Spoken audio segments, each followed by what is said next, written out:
ang huling dalawang T-129B attack helicopters na i-deliver sa Pilipinas malapit nang dumating.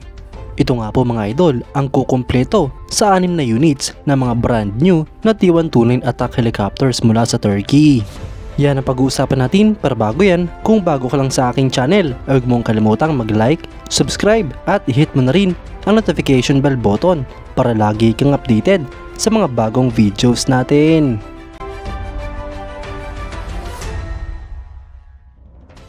Ipinakita na nga po mga idol ang huling dalawang units ng mga T-129B attack helicopters mula sa Turkey patungong Pilipinas. Ito nga po mga idol ang huling batch ng mga T-129B attack helicopters na gawa ng Turkish Aerospace Industries na i-deliver sa Pilipinas. Kung matatandaan nga po natin mga idol, ay 6 na brand new units ang binili ng ating bansa, kung saan 4 dito ay na-deliver na sa Pilipinas. Ang proyekto nga pong ito mga idol ay parte ng Philippine Air Force Attack Helicopter Acquisition Project sa ilalim ng Horizon 2 phase ng Revised Armed Forces of the Philippines Modernization Program. Inaasahan nga po mga idol na sa susunod na buwan o bago matapos ang taong 2023 ay darating na nga po sa ating bansa ang huling dalawang brand new units na ito. At kapag dumating na nga po ito mga idol ay makukumpleto na ang 6 na units ng mga brand new attack helicopter. Ang TAI o Turkish Aerospace Industries T-129 attack helicopter ay isang twin-engine, tandem-seat, multi-role all-weather attack helicopter na nakabase sa Agusta A129 Mangusta platform. Ang helicopter nga pong ito mga idol ay dinisenyo para sa armed reconnaissance at attack missions sa hot and high environments, sa rough geography, sa both day and night conditions. Ang attack program mga idol ay nagsimula upang ma-meet ang requirements para sa Turkish Armed Forces na magkaroon ng Armed Tactical Reconnaissance at Attack Helicopter. Ang T-129 mga idol ay resulta ng integration ng Turkish Development Avionics, airframe modifications at weapon systems ng Agusta Westland A129 Mangusta airframe. Ngunit ang T-129 mga idol ay merong mas upgraded na engines, transmission at rotor blades. Ang helicopter nito mga idol ay unang lumipad noong September 28, 2009 at na-introduce naman noong 2014. Sinimulan nga po itong i-produce noong 2009 hanggang sa kasalukuyan at meron na nga pong mahigit sa 70 units ang mga nagawang ganito. Ang mga current military operators nga po nito mga idol ay ang Pilipinas, Nigeria at Turkey.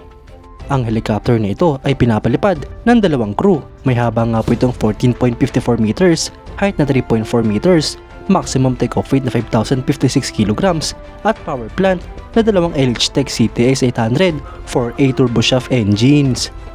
Ang maximum speed nga po nito mga idol ay 281 km per hour, range na 537 km at ferry range na 1,000 km. Ito naman nga po ay may endurance na 3 hours at service ceiling na 15,000 feet.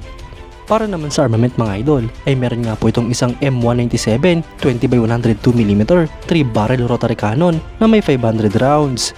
Meron nga din po itong total na 4 na hardpoints na pwedeng lagyan ng mga rockets at missiles.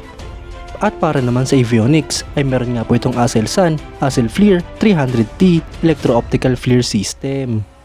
Mga idol, kapag dumating na nga po sa ating bansa ang huling batch ng mga T-129B attack helicopters na binili ng Pilipinas mula sa Turkey ay siguradong mabuboost ang capabilities ng Philippine Air Force.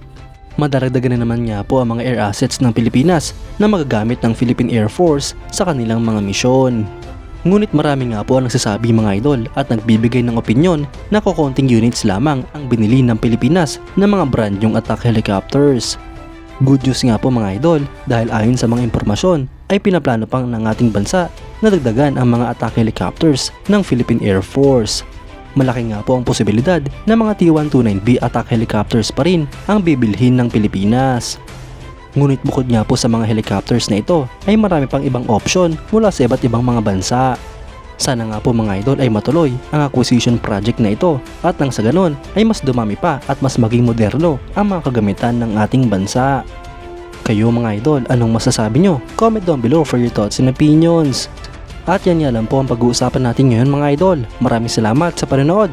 Huwag nyo rin kalimutang mag-like at subscribe bilang suporta sa ating channel. Mabuhay kayo mga idol!